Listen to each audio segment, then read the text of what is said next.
పరిశుద్ధాత్ముడు సంఘానికి తెలియజేస్తున్నాడు. క్రీస్తును గూర్చిన సాక్ష్యము మీలో స్థిరపరచబడినందున ఆయన యందు మీరు ప్రతి విషయములోను అనగా సమస్త ఉపదేశములోను సమస్త జ్ఞానములోను ఐశ్వర్యవంతులైతిరి.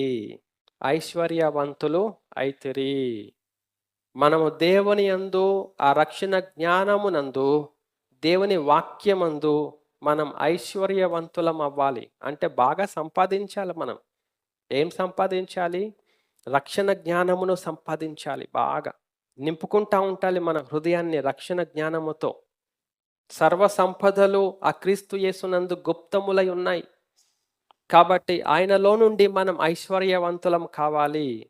అంటే మన ఐశ్వర్యము దేని యందంటే ఆయన వాక్యమునందు, ఆయన రక్షణ జ్ఞానమునందు, ఆయన ఉపదేశమునందు మనము రిచ్గా ఉండాలి, ఐశ్వర్యవంతులుగా ఉండాలి. బాగా స్టోర్ చేసుకోవాలి, బాగా సంపాదించాలి. దేవుని వాక్యాన్ని మన హృదయంలో పెట్టుకోవాలి. ఆ రక్షణ జ్ఞానమును బాగా కలిగి ఉండాలి మనం, లేకపోతే నశించిపోతాం.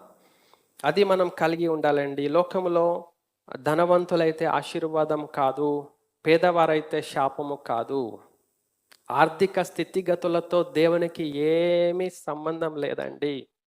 ఆర్థిక స్థితిగతులతో మన భక్తి, మన నీతికి సంబంధం లేదు. ఆర్థిక స్థితిగతుల పైన మనస్సు పెట్టకండి.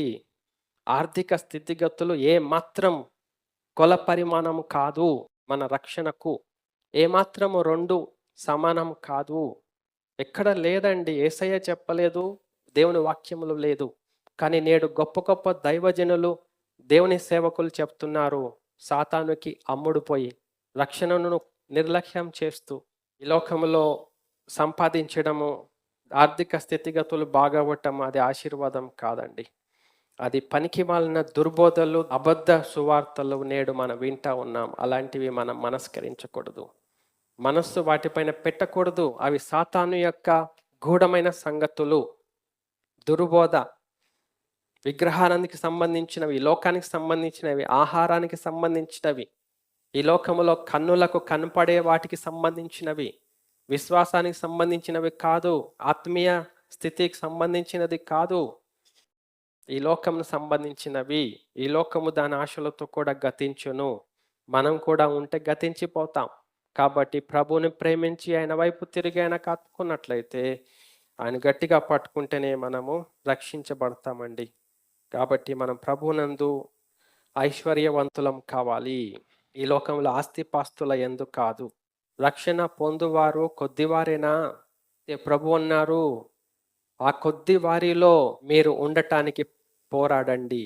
అనేకులు ఆ ఇరుకు ద్వారములో ప్రవేశించడానికి ప్రయత్నం చేస్తారు. అనేకులు ఆ కొందరిలో ఆ ఇరుకు ద్వారమున ప్రవేశించ పోరాడండి మీరు రక్షణ పొందుటకు అని ప్రభు యేసయ్య అంటున్నాడు. ఈ లోకంలో యేసయ్య గురించి పరిశుద్ధాత్మను తెలియజేస్తా ఉన్నాడు. తండ్రికి విధేయుడిగా ఉండి శిలువ మరణము పొందినంతగా తను తాను ఆ ప్రభుకి, తండ్రికి అప్పగించుకున్నాడు. మనకు రక్షణ సిద్ధపరిచాడు. అదేవిధంగా మనము ఆ క్రీస్తునందు విధేయులమైతే, ఆయన వాక్యమునకు మనం అప్పగించుకుంటే మన నిత్య రక్షణకు ఆయనే కారకుడు. బాప్తిజం పొంది సంఘంలో చేర్చబడి ప్రసంగాలు చేసి పాటలు పాడి ఆరాధనలు నడిపించి ఏమి చేసినా మనకు రక్షణ ఉండదండి. మనం యేసుకు విధేయులమై ఉండి ఆయన వాక్యానికి అప్పగించుకుంటే మన రక్షణకు ఆయన కారకుడు. He is the reason for our salvation. ఆయన మనల్ని రక్షిస్తాడు, మనం కాదు రక్షించుకునేది. మనం మన హృదయాంతరంగము నుండి మన హృదయమును దేవునికి అప్పగించినట్లయితే, ఆయనకు విధేయత కలిగి ఉన్నట్లయితే మన ఆత్మను ఆయన రక్షిస్తాడు. ఆయన మనల్ని రక్షిస్తాడు. అందుకే ఆయన ప్రాణం పెట్టాడు. వినిన దేవుని సంగతులను మనం విడిచిపెట్టకుండా దేవునికి విధేయులుగా మనం ఉండాలండి. జక్కయ్య నిర్ణయించుకున్నాడు, దేవుడు చెప్పినట్టు చేయాలి, ఆయనకు విధేయులుగా ఉండాలని. యేసు ప్రభు జక్కయ్య ఇంటికి వచ్చినప్పుడు జక్కయ్య తీర్మానం చేసుకొని చెప్పాడు, ఇదిగో ప్రభువా, నేను ఇప్పటి నుండి నీకు ఇష్టమైనట్టుగా నీవు చెప్పినట్టుగా నేను చేస్తున్నా. నేను ఎక్కడైతే అన్యాయముగా సంపాదించానో వారికి 4 అంతలు చెల్లించేస్తున్నా. నా ఆస్తిలో సగము నేను బీదలకు పంచిపెట్టేస్తున్నా. ఇది దేవునికి ఇష్టమైన పనేనా? యేసయ్య చెప్పిన బోధనేనా? అవును. ఆ బోధ జక్కయ్య విని అంగీకరించి అప్పగించుకున్నాడు. ఆయన అన్నాడు యేసయ్య, నేడు ఈ ఇంటికి రక్షణ వచ్చింది. ఆ రక్షణ దేవుడు మన ఆత్మీయ రక్షణ. ఆ రక్షణ దేవునికి మనకున్న సత్సంబంధం మనం కాపాడుకోవాలండి. మనం రక్షణను కాపాడుకోవాలి. ఏదో మన యొక్క హృదయంలో ఉన్నటువంటి దురాశను అనుసరించి మన ఇష్టానుసారంగా ముందుకెళ్ళిపోతూ ఆ గొప్ప రక్షణను మనం నిర్లక్ష్యం చేస్తే తప్పించుకునే వారెవరు లేరండి. మీ సొంత రక్షణను భయముతోనూ వణుకుతోనూ మీ సొంత రక్షణను కొనసాగించుకొనండి. మన సొంత రక్షణను అంటే మన సొంత హృదయం, మన సొంత అంతరింద్రియము, మన సొంత మనస్సు, మన సొంత మనస్సాక్షి దానిని రక్షించుకోవాలి. ఆ రక్షణను మనం భయముతో వణుకుతో కొనసాగించుకోవాలి. ఏం భయము? నరకంలో పోతానేమో, దేవుని ఉగ్రత పాలవుతానేమో అన్న భయం. అంతే భయం అండి.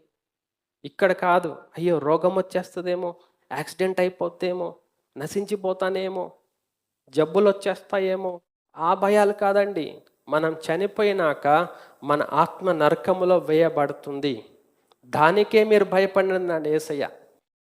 ఇంకా దేనికి భయపడిన అవసరం లేదండి. పిచ్చి భయాలు, తెలివిలేని భయాలు. ప్రభు మాటను మనం లక్ష్య పెట్టకపోతే మనం అజ్ఞానులుగా ఉంటాం. ప్రభు అంటున్నాడు, అంతము వరకు, మీరు చనిపోయే వరకు, నేను వచ్చు వరకు మీరు సహించి నమ్మకంగా ఉన్నట్లయితే, సహనం కలిగి ఉన్నట్లయితే మీరు రక్షించబడుదురు. ఎందుకంటే మీరు అందరి చేత ద్వేషించబడతారు. మీరు సహించండి అంతము వరకు, అప్పుడే మీరు రక్షించబడతారు. ఈ మాట యేసుక్రీస్తు ప్రభు మన రక్షకుడు చెప్పాడు. కాబట్టి మన రక్షణను మనం పోగొట్టుకోకూడదు, నిర్లక్ష్యం చేయొద్దండి. యేసయ్య మాటలను మనం గట్టిగా పట్టుకోవాలి. ఆ మాటలను వదిలిపెట్టినట్లయితే కొట్టుకుని పోతాం.